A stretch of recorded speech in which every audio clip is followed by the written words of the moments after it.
Hi, Adrian. Welcome. Good to see you again. Well, here we are. We've popped in to see Shane Solomon at Corker Media, and he's kindly let us use the studio today, which is brilliant. He's a great ambassador for Cornish business. Yep. So what we're here to talk about today is your journey and why you're here in Cornwall. So you come from a fully corporate background with Bentley, Bugatti, Land Rover, and so on. And you ended up in Cornwall as a managing director of a little company in Penryn. Yep. How's that happened? Yeah, quite a journey. I was looking for, having had a corporate career throughout my working life, I was looking for something a little bit different. And a friend of mine actually saw the LinkedIn post about ICE Trikes, so Inspired Cycle Engineering, and they'd just become employee-owned. They were looking for their first managing director as the founders stepped back from the business. And he sent it to me and he said, "This is just you. It just reads like you." And I read it, and because I wasn't in the market for a new role, and I read it and I thought, there's something intriguing about that. I'm going to put an application in. And the rest, as they say, is history. And 2 and a bit years on, absolutely loving it and really enjoying the sort of alternative career path I've taken. Brilliant. What you've just demonstrated is how powerful employee ownership is for recruitment. So it's brought you to Cornwall. Yep. Could it bring other skilled people to Cornwall? And what are the other great attractions that you found in employee ownership? Yeah, absolutely. It was definitely a factor in me looking to join Inspired Cycle Engineering, being attracted in the first place. And I think what I was looking for myself was a sort of having seen how employee ownership was growing as a trend and understanding how it could work as a business model. ICE really presented, a fantastic product opportunity, the chance of their first MD to really shape a business, and given they'd just become employee ownership, really set and take that forward to the next level as a business. And I think it was, from an employee ownership point of view, the recruitment process was very, very different. A number of the employees were involved in interviewing me, and I got a real buzz from that. And I could see their excitement for the product, how our products can change people's lives for the better. And that energy is just rubbed off in the interview process, and it's just carried on for the last 2 years. It's very infectious. Fantastic. There's also some great tax benefits with employee ownership, obviously with founders being able to exit tax-free, but all of the employees getting a bit of a bonus as well from the day it becomes employee-owned. So there's a good financial benefit. That shouldn't really be the driving force for change, though, should it? Yeah, of course. There are tax benefits, and there are people out there who can advise on that. And it can be very attractive for the founders. But of course, taxes can change at the stroke of a pen. So I think founders and people looking to go down the EO route have got to be thinking broader. What does it mean in terms of a business legacy? What's it mean for employees? What can it mean to the local community?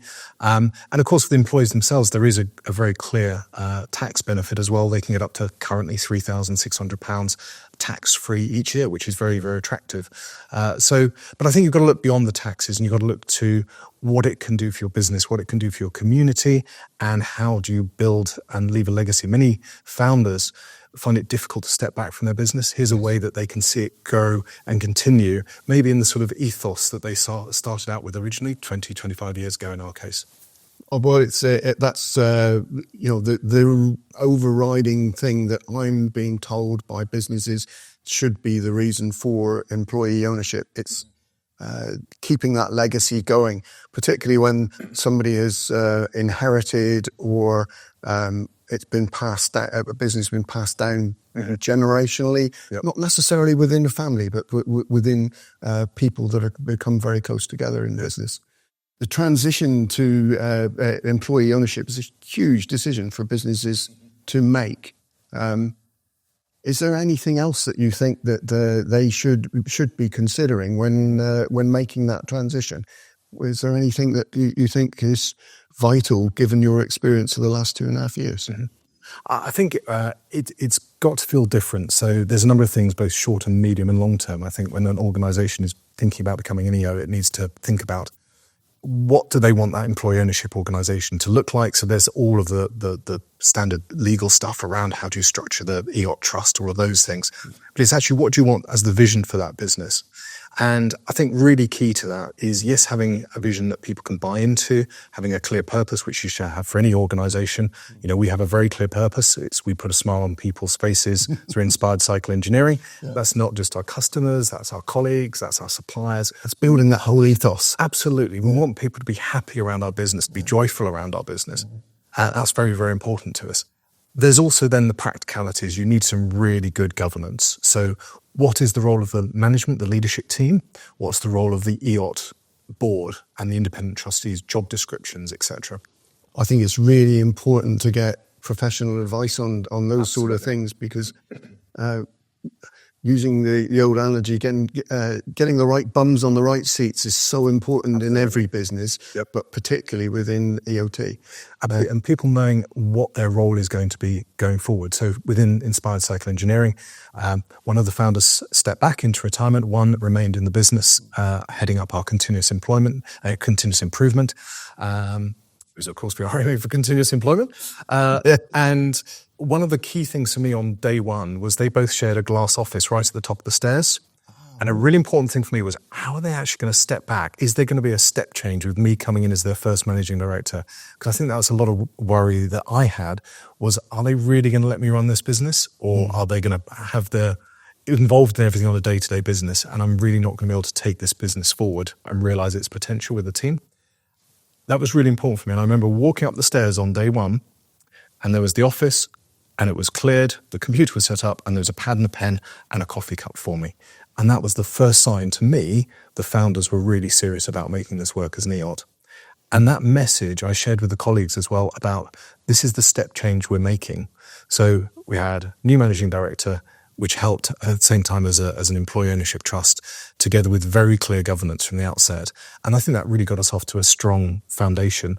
And in fact, just to blow our own trumpet a little bit, we were commended in the Employee Ownership Association 2023 awards for our transition that year as fantastic. One of the new. So lots of companies, hundreds of companies in the UK applied for it. And good old ICE Trikes was commended for how we transitioned our business. So first stage, positive step forward. I think there's a couple of things that the legislation around EOTs has brought in, which I think are really positive, in that the HMRC now do a controlling interest test to make sure that it is a genuine transition, because some people have tried to use it perhaps not for the right reasons. And also independent trustee tests as well, yes, to make sure that you've got that engagement with the employees, yes, that they understand that this really is their company. Absolutely. And we have an employee trust board. We have our head of operations is actually the employee representative on there. We have one of the founders, the one that's retired, he's on there. And we also have an independent trustee, Andrew Holland. And that works really well in terms of giving good challenge, support, accountability. For me, from a managing director and leadership team point of view, we work very much hand in hand. We have a good, challenging and constructive dialogue. And everything we share with the EOT board, the colleagues see, apart from maybe very small details about any HR issues or anything like that. We are completely transparent. And so everyone sees everything. Communication is absolutely key. Absolutely key within this. We've also had some really good advisors through this process. So when the founders started it, slightly different structure, there was Ali at Unlocking Potential, now of Happy Business, who helped and advised. And Christian Wilson, from a legal point of view, has been there sort of every step along the way. And Christian has been fantastic. From time to time, we still pick up the phone to him now, just ask any questions. He connects us with different people as well. And it's really important to have both that business, but also the legal advice, because it's very easy, I think, to focus just on the legal. What are the terms and conditions of this employee transfer? Actually, you've got to be thinking culturally what's going to be different. How do we transition this? How do we communicate this? How's it going to feel different for employees? Otherwise, same old company, different name above the door. Yes. How's this different? How do I feel more engaged as an employee in taking this business forward? I think it's so important that you've used somebody like Christian, who obviously I'm very familiar with. Yep. Christian's done dozens of EOTs now. Yep. And, when I talk to him, he says every single one is bespoke, is different. Yep. He has to tailor it for every individual situation. And from what you were saying about the guys with Inspired, then that's certainly been the case for you. Yeah, absolutely. I say Christian's been there throughout our journey, continues to be there in the background if we need him, and making connections and stuff and support for us. And likewise, Ali from Happy Business was Unlocking Potential, has been there to support us on the transition for those sort of more cultural, softer elements, and to make sure that we had the right structure from the outset, together with a good set of trustees. I'll say Andrew Holland, who comes as our independent trustee, chairs those meetings. And, they're really good meetings because when we have our board meetings, we have those every other month, because there is this healthy challenge, question to the business.